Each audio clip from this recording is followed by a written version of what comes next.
जय जिनेन्द्र। शीलवती सीता का अगला अध्याय। वन विहार के दौरान राम, लक्ष्मण और सीता एक ऐसे प्रसंग से गुजरते हैं जो करुणा, समता और आत्मज्ञान की अद्भुत मिसाल बन जाता है। एक राजकुमारी का छिपा हुआ रहस्य, सीता की वात्सल्य भरी वाणी और अपकार के बदले उपकार का दिव्य संदेश। आइए सुनते हैं। अब तक हमने सुना माता कैकेयी अपने निर्णय पर पश्चाताप करती है और भरत वन में जाकर राम को अयोध्या लौटने का आग्रह करते हैं, पर राम भरत का पुण्य राज्याभिषेक कर स्वयं वन में ही रहते हैं। आगे चलकर राजा वज्रकर्ण मुनिराजों से प्रेरित होकर श्रावक व्रत लेते हैं और क्षमा की भावना अपनाते हैं। सिंहोदर के साथ हुए संघर्ष में भी प्रतिशोध के स्थान पर क्षमा और धर्म की विजय होती है। अंततः राम, लक्ष्मण, सीता अनासक्त भाव से आगे बढ़ जाते हैं और जिन शासन की महिमा प्रकट होती है। राजा वज्रकर्ण का राज्य दिलाकर राम, लक्ष्मण और सीता अर्धरात्रि में चुपचाप वह जगह छोड़कर आगे बढ़ गए। इस प्रकार घूमते हुए वह कुंवर नामक गांव के पास वन में पहुँचे। पानी लेने के लिए जब लक्ष्मण पास में स्थित सरोवर पर पहुँचे तो राजकुमार का वेश बनाए हुए कल्याणमाला नामक राजकुमारी की नज़र उन पर पड़ी और उन्हें महापुरुष समझकर सेवक को भेजकर उन्हें अपने पड़ाव पर बुलवाया। लक्ष्मण के कुल गोत्र आदि को जानने के लिए उत्सुक कल्याणमाला ने जो ही उनसे चर्चा आरंभ की तो वे बोले, पहले मैं अपने भैया भाभी को खाने पान की सामग्री दे आऊँ, फिर उनकी आज्ञा से आपके साथ निश्चिंत होकर बातचीत करूँगा। यह सुनकर कल्याणमाला ने एक दूत को भेजकर राम व सीता को ससम्मान अपने पास बुलवा लिया और एक शीघ्रगामी पुरुष को भेजकर रसोई की समस्त सामग्री मंगवाकर योग्य विधि से निर्दोष भोजन तैयार करवाया। कल्याणमाला ने राम, लक्ष्मण और सीता को उचित स्थान देकर उनका समुचित सम्मान किया, भोजन कराया और उसके बाद अपने सभी सेवकों को बाहर भेज दिया तथा आज्ञा दी कि अंदर किसी को न आने दे। सभी के चले जाने पर राम, लक्ष्मण और सीता के समक्ष कल्याणमाला ने राजकुमार का भेष त्याग कर अपना असली रूप धारण किया। तब सीता ने भेष बदलकर रहने का कारण पूछा। सीता की आंखों में अपूर्व वात्सल्य देखकर कल्याणमाला ने कहा, जीजी, जब मैं गर्भ में ही थी तभी से मेरे पिता बालखिल्य को मलेच्छों के राजा ने आक्रमण कर कर बंदी बना लिया। मेरे पिता राजा सिंहोदर के सेवक थे, अतः सिंहोदर राजा ने कहा, अगर पुत्र होगा तो राज्य का अधिकारी होगा, पर जब मैं पुत्र के स्थान पर पुत्री हुई तो राज्य जाने के डर से मेरी माँ व सुबुद्धि नामक मंत्री ने मिलकर मुझे पुत्र रूप से ही जनता के समक्ष प्रस्तुत किया। तभी से मैं राजकुमार के रूप में पल्ले बढ़ने लगी। इसीलिए मैं अपने ही घर में डरी डरी, अत्यंत भयभीत, चुगलखोरों से अत्यंत सावधान और वेशभूषा बदलकर राजकुमार के रूप में रह रही हूँ। पिता के वियोग में कल्याणमाला की आंखों में आंसू छलक आए। तब सीता ने आंसू पोंछते हुए कहा, बहन चिंता मत करो, कुछ ही समय में अपने पिता को बंधन से रहित और मलेच्छ राजा को सेवक के रूप में देखोगी। भैया लक्ष्मण के लिए यह कौन सा बड़ा काम है। इतना सुनते ही मानसिक मनोबल पाकर कल्याणमाला की आंखों में आंसुओं का झरना बह निकला। वह धीरे से आदरपूर्वक सीता से बोली, जीजी, आपकी क्षण भर की निकटता और अंतरंग प्रीति से आज मैं निर्भय हो गई। सीता के अपूर्व स्नेह से निकले वचनों ने कल्याणमाला को अनेक तरह से सांत्वना दी और धैर्य बंधाया। सीता ने कहा, घबराओ मत बहन, मुझे अपनी सगी बहन ही समझो। तुम्हारे कष्ट अब हमारे कष्ट हैं। अब हम जिन शासन की छत्र छाया में हैं, इसलिए अब हमको दुखी रहने की जरूरत नहीं है। अब कल्याणमाला स्वयं में सहज प्रसन्न रहने लगी, क्योंकि जिन शासन एवं महापुरुषों की निकटता का फल यही है। सीता के उक्त कथनों से निश्चिंत हुई कल्याणमाला ने उनके साथ 3 दिन प्रसन्नतापूर्वक बिताए। कल्याणमाला के सोने पर रात्रि में राम, लक्ष्मण व सीता चुपचाप वहाँ से निकल गए। जागने पर राम, लक्ष्मण और सीता को न पाकर कल्याणमाला बहुत दुखी हुई, पर अंत में अपने को संभालकर राजकुमार का भेष धारण कर अपने नगर लौट गई। राम, लक्ष्मण और सीता नर्मदा नदी को पार कर जब विंध्याचल के सघन व जंगल में पहुंचे तो वहां उनका सामना मलेच्छों के अधिपति से हो गया। जिसे लक्ष्मण ने पल भर में ही परास्त कर दिया और उसके द्वारा बंदी बनाए हुए सभी राजाओं को छुड़वाया, जिसमें कल्याणमाला के पिता बालखिल्य भी थे। जब बालखिल्य अपने नगर में पहुंचे तो नगरवासियों ने उनका बहुत स्वागत किया। कल्याणमाला भी अपने असली रूप में आ गई और इस प्रकार पीड़ितों को दुष्टों से बचाते हुए राम, लक्ष्मण और सीता आगे बढ़ गए। चलते चलते सीता जी थक जाती हैं। प्यास से उनका गला और मुख सूख जाता है। सीता जी को सांत्वना देकर राम, लक्ष्मण उन्हें समीपवर्ती अरुण नामक एक गांव में लेकर पहुंचे। वहां कपिल नामक एक ब्राह्मण के घर के पास बैठ गए। ब्राह्मण की पत्नी पानी लेकर आई। जब राम, लक्ष्मण और सीता ब्राह्मण के घर पहुंचे थे तब घर का स्वामी वहां उपस्थित नहीं था। जैसे ही ब्राह्मण अपने घर लौटा और राम, लक्ष्मण, सीता को वहां बैठे देखा तो देखते ही अहंकार एवं क्रोधपूर्वक बिना विचार किए कुछ कुछ बुरा बुरा बोलना शुरू कर दिया। थकी हारी प्यासी सीता राम से बोली, हे स्वामी, हर अज्ञानी जीव हल्के और उल्टे विचारों से झगड़ा हुआ है, इसलिए जरा सा अवसर मिलते ही दूसरों से चाहे जैसे बोलना, दूसरों की उपेक्षा, अनादर कर देना, स्वयं दूसरे जीवों से अधिक देने का प्रयत्न करना, एहसान, अभिमान बताना, दूसरों को तुच्छ समझना, यह सब तो सामान्य जगत जनों का रोज का कौतुक है। हमें यह स्थान छोड़कर आगे चलना चाहिए। उन करुणावन संतों की खोज में जिनके निकट पहुंचकर हर प्राणी अपने को बड़ा महसूस करने लगता है। ब्राह्मण की बात सुनकर लक्ष्मण को तीव्र क्रोध आता है। तब सीता लक्ष्मण को समझाती है, हे भ्राता, इसके क्रोध को देखकर तुम्हें भी क्रोध आ गया तो फिर इसमें और तुम में क्या फर्क है? इसके द्वारा उपेक्षा या क्रोध आने से अपना कुछ बिगड़ा तो है नहीं, फिर क्या फायदा इस पर क्रोध करने से? दुखी तो हम अपने अभिमान और क्रोध के कारण हो रहे हैं। हमारा दोष इतना ही है कि हमें भी अभिमान आ गया, क्रोध आ गया। हम कहीं भी जाते हैं तो हमारा उदय हमसे पहले वहां पहुंच जाता है।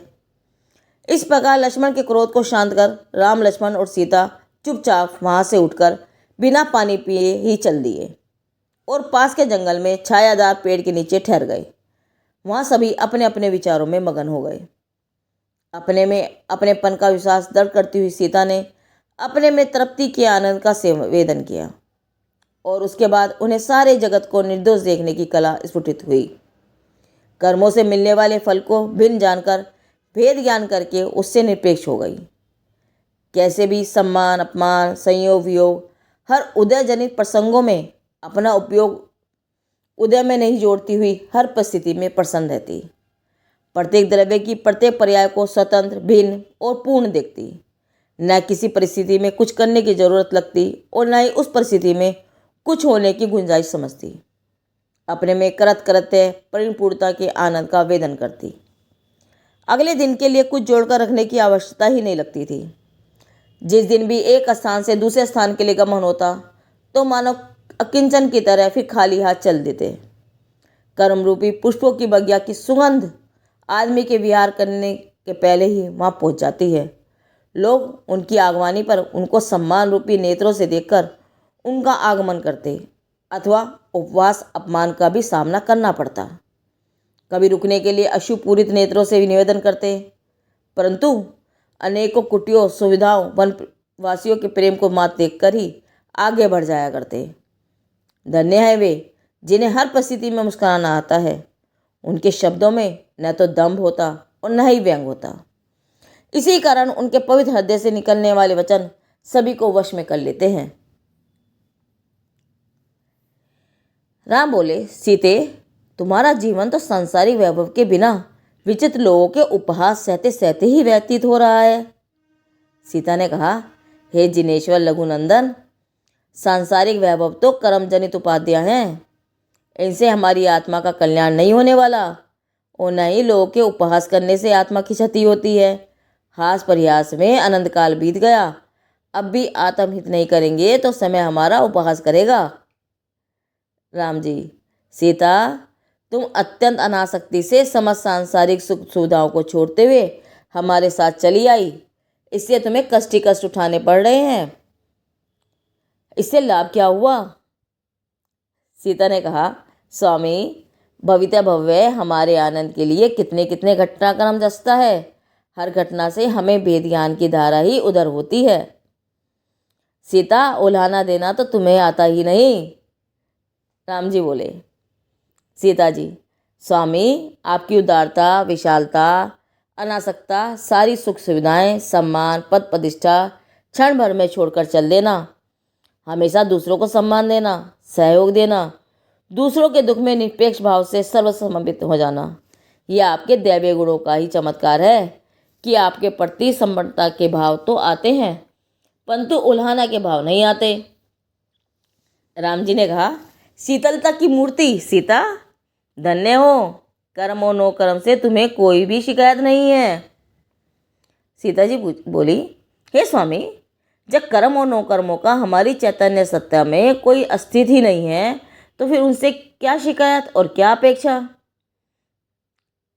राम जी बोले, तुमने अभाव में भी स्वभाव को नहीं छोड़ा, बाह्य विपरीतता में भी करुणा और उदारता नहीं छोड़ी, नित्य नई चुनौतियों का सामना करने का साहस तुम कहाँ से लाती हो। तुम्हें इतनी अल्प व्यय में भी इतनी प्रौढ़ता देखकर अचंभा होता है। सीता जी हंसी, सुख दुख में, आशा निराशा में समदर्शीपना ही मानवता का लक्षण है। हे स्वामी, सांसारिक कर्तव्यों का हमने अनेकों बार सुचारू रूप से निर्वाह किया है और जगत को जानने के लिए भी हम अति उत्साहित रहे हैं, परंतु खेद है कि स्वयं के प्रति हम ऐसे उदास रहे कि स्वयं का परिचय भी प्राप्त नहीं कर सके। राम जी बोले, सच है सीता, अपने दुख के लिए दूसरों को दोषी मानना ही सबसे बड़ा दोष है।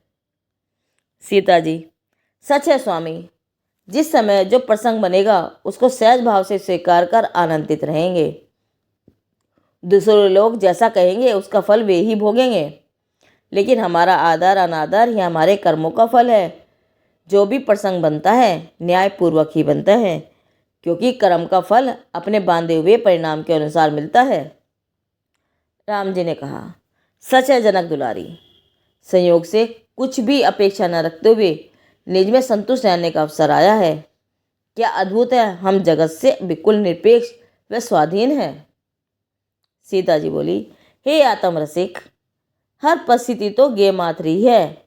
ज्ञान सब ज्ञेयों से निरपेक्ष परिणित होता है, उसे ही ज्ञेयों की ओर ज्ञेयाकार कहा जाता है, परंतु वास्तव में वह ज्ञानाकार ही है।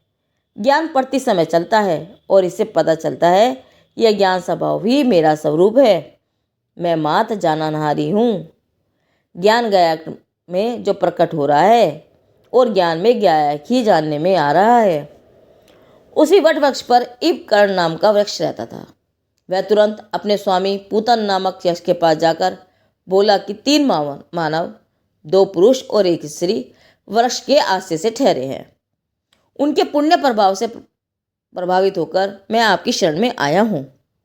पूतन यक्षराज ने अवधि ज्ञान से जानकर कहा, यह अलौकिक धर्मात्मा है, इनकी सेवा करो।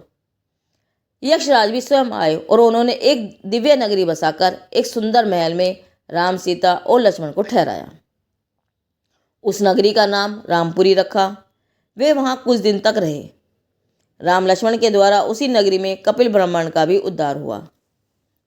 अपकार के बदले उपकार का अनुभव कर ब्राह्मण बहुत लज्जित हुआ और अंत में गृहस्थी का भार पत्नी को सौंपकर दिन दीक्षा ले ली।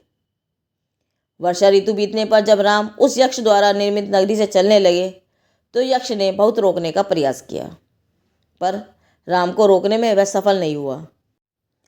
तब यक्ष ने राम को संपम नामक अद्भुत हार, लक्ष्मण को दैप्यमान मणिकुंडल और सीता को महामांगलिक चूड़ामणि और देवपुनीत वीणा दी और इसके बाद वह वहाँ से चल दिए। तब यक्ष ने भी नगरी समेट ली। आज का कथानक यहाँ समाप्त करते हैं। अगली वीडियो में मिलेंगे सीता के जीवन के अगले अद्भुत अध्याय के साथ। यदि कथा ने आपके हृदय को स्पर्श किया हो तो आगमवाणी चैनल को सब्सक्राइब करें, वीडियो को लाइक और शेयर करें। यह कथानक शीलवती सीता से लिया गया है, जिसका संकलन ब्रह्मचारी चिदानंद भैया द्वारा परम पुराण से लिया गया है। जिनदेव की वाणी आगम वाणी।